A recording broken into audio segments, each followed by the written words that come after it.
দেখো তোমরা আমার প্রতিদিনের ভিডিওতে আমি লক্ষ্য করে দেখেছি যে বেশ কিছু মানুষ এমন রয়েছে যারা একই কমেন্ট বারবার করো, আর সেই কমেন্টগুলো হলো মোহাম্মদ শামি কেন সুযোগ পাচ্ছে না দলে, দাদা ভুবনেশ্বর কুমার কেন দলে সুযোগ পাচ্ছে না, আবার কেউ কেউ এমনও আছে যারা বলে যে দাদা উমেশ যাদব কেন দলে সুযোগ পাচ্ছে না। তো চলো ভাই সাহেব, আজকে সমস্ত প্রশ্নের উত্তর একদম টোটাল ক্লিয়ার করে দেবো, প্রত্যেকটা প্রশ্নের উত্তর তোমাদেরকে ক্লিয়ার করে দেবো। আমি জানি না যে আজকে আমার এই ভিডিওটা দেখে কতজন আমার সাথে এগ্রি করবে বা কতজন আমাকে, হয়তো কিছু মানুষ আছে যারা গালিগালাজও করবে, কারণ আমার গালিগালাজ তারাই করবে যারা আমার কথাটাকে বুঝতে পারবে না। তো চলো শুধু আজকের ভিডিওটা দেখবে না, মন থেকে বোঝবার চেষ্টা করবে, ফিল করবার চেষ্টা করবে, তাহলে বুঝতে পারবে যে আমি কি বলতে চাইছি। দেখো অ্যাকচুয়াল ব্যাপারটা হচ্ছে যে যদি আমাদের ইন্ডিয়ার ধরো একটা ছেলে, একটা সাধারণ পরিবারের ছেলে, সে মাথায় নিয়ে এলো যে হ্যাঁ চলো আমি একদিন ভারতের হয়ে আন্তর্জাতিক ক্রিকেট খেলবো, এটা জাস্ট সে ভাবলো, আর সে ভাবলো মানেই যে সে আন্তর্জাতিক ক্রিকেটের সুযোগ পেয়ে গেল, তা কিন্তু নয় ভাই সাহেব, তা কিন্তু নয়। তাকে এবার কি করতে হবে, তাকে প্রথমে স্কুল লেভেলে খেলতে হবে, তারপরে তাকে ক্লাব ক্রিকেটের হয়ে খেলতে হবে, সেখানে যদি ভালো পারফরমেন্স করে তখন সে ডিস্ট্রিক্ট লেভেলের হয়ে খেলবে, ডিস্ট্রিক্ট লেভেলের হয়ে যদি সে খুব ভালো পারফরমেন্স করে তবে সে স্টেট লেভেলের হয়ে খেলতে পারবে। স্টেট লেভেল বলতে বুঝতে পারছো, যেমন ধরো বেঙ্গলের হয়ে, মুম্বাইয়ের হয়ে, দিল্লির হয়ে, হরিয়ানার হয়ে, তো এই ধরনের স্টেট লেভেলে সে খেলতে পারবে। স্টেট লেভেলে যদি সে খুব ভালো পারফরমেন্স করে, মানুষের মন জয় করতে পারে, সিলেক্টরদের মন জয় করতে পারে, তবে সে সুযোগ পাবে বোর্ডের ডোমেস্টিক ক্রিকেটে। ডোমেস্টিক ক্রিকেট বলতে বা ডোমেস্টিক টুর্নামেন্ট যেগুলো হয় আর কি, যেমন ধরো দিলীপ ট্রফি বা Syed Mustaq Ali trophy, Ranji trophy, Vijay Hazare trophy, এই ধরনের টুর্নামেন্টগুলোতে সে সুযোগ পাবে। এবার সেখানে যদি সে খুব ভালো পারফরমেন্স করে তবেই সে সিলেক্টরদের নজরে আসবে এবং সে হতে পারে আইপিএল এর সুযোগ পাবে বা ইন্ডিয়া এতে সুযোগ পাবে। এবার আইপিএল এ বা ইন্ডিয়া এতে যদি সেই ছেলেটা খুব ভালো পারফরমেন্স করে তবেই কিন্তু সেই ছেলেটা সুযোগ পাবে ভারতের হয়ে আন্তর্জাতিক ক্রিকেট খেলবার। একবার ভেবে দেখো, প্রথমে সে স্কুল লেভেলে খেলেছে, তারপরে ক্লাব লেভেলে খেলেছে, তারপরে সে ডিস্ট্রিক্ট লেভেলে খেলেছে, তারপরে স্টেট লেভেলে খেলেছে, তারপরে সে খেলেছে বোর্ডের ডোমেস্টিক টুর্নামেন্টগুলো, ডোমেস্টিক টুর্নামেন্টে ভালো পারফরমেন্স করেছে, তারপরে সে আইপিএল খেলেছে বা ইন্ডিয়া এর হয়ে খেলেছে। ইন্ডিয়া এর হয়ে খেলবার পরে সে সুযোগ পেয়েছে ফাইনালি ভারতের আন্তর্জাতিক দলে। তার মানে একবার একটা প্লেয়ারের, একটা সাধারণ পরিবারের ছেলের একবার স্ট্রাগলটা ভাবো, শুধুমাত্র ভারতীয় ক্রিকেটের আন্তর্জাতিক দলে সুযোগ পাওয়ার জন্য। বুঝতে পারছো?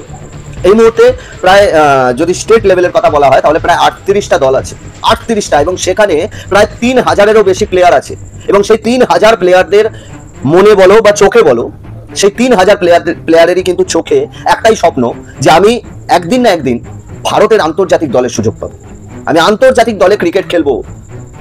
এই একই স্বপ্ন সেই 3000-4000 যতজন প্লেয়ার আছে সবার চোখে একটাই স্বপ্ন। এবার বিষয়টা হচ্ছে যে এই যে তোমরা প্রশ্ন আমাকে করো যে দাদা ভুবনেশ্বর কুমার কেন সুযোগ পাচ্ছে না, দাদা মোহাম্মদ শামি কেন সুযোগ পাচ্ছে না, তো এই প্রশ্নগুলো শুনলে আমার কিছুটা অবাকও লাগে। হ্যাঁ দেখো, মোহাম্মদ শামি, ভুবনেশ্বর কুমার লেজেন্ড প্লেয়ার, যথেষ্ট ভালো প্লেয়ার, তারা সুযোগ পাচ্ছে না, এটা খুব আফসোসজনক। কিন্তু তুমি আর একটা কথাও ভাবো, যদি আজকে ভুবনেশ্বর কুমার খেলতো, যদি আজকে মোহাম্মদ শামি প্রতিটা টুর্নামেন্টে প্রতিটা ম্যাচে সুযোগ পেত, তাহলে কি আজ প্রসিদ্ধ কৃষ্ণা ভারতের আন্তর্জাতিক দলে সুযোগ পেত? প্রসিদ্ধ কৃষ্ণা এখন সুযোগ পাচ্ছে, সে জুনিয়র প্লেয়ার।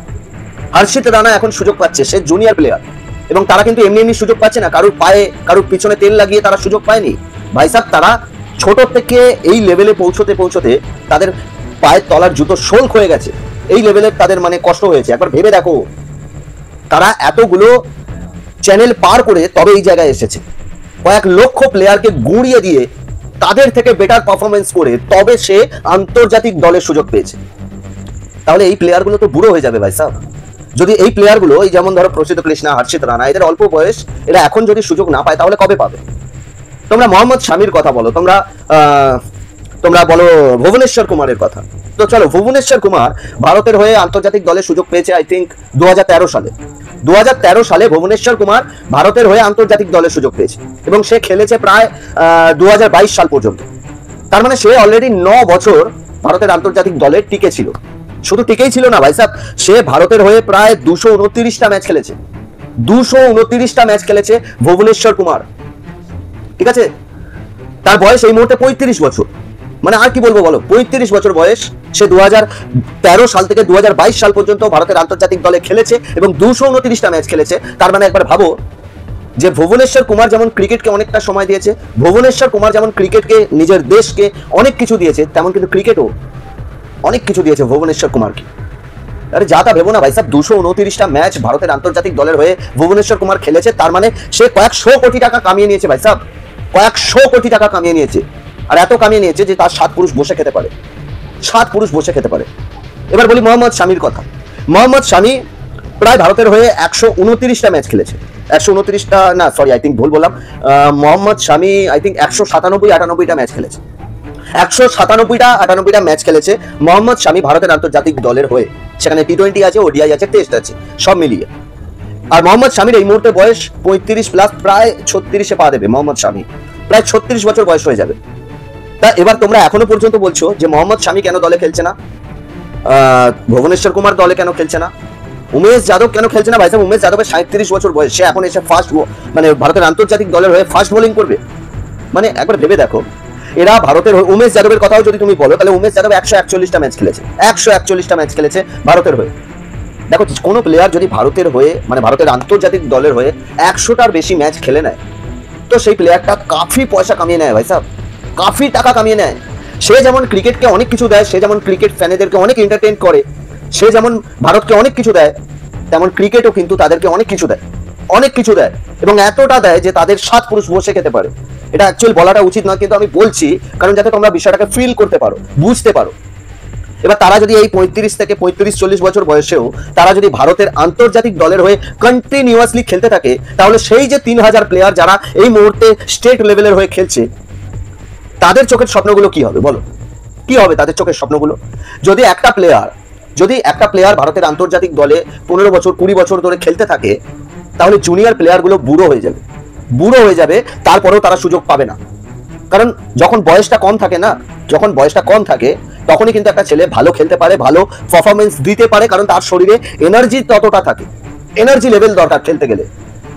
এবার যদি সেই একটা প্লেয়ার যখন 30 বছর 35 বছর বয়স হয়ে যাবে, তখন যদি সে আন্তর্জাতিক দলে আসে, সে ঘন্টা পারফরমেন্স দিতে পারবে না, কারণ তার রিটায়ারমেন্ট নেওয়ারও বয়স হয়ে গেছে।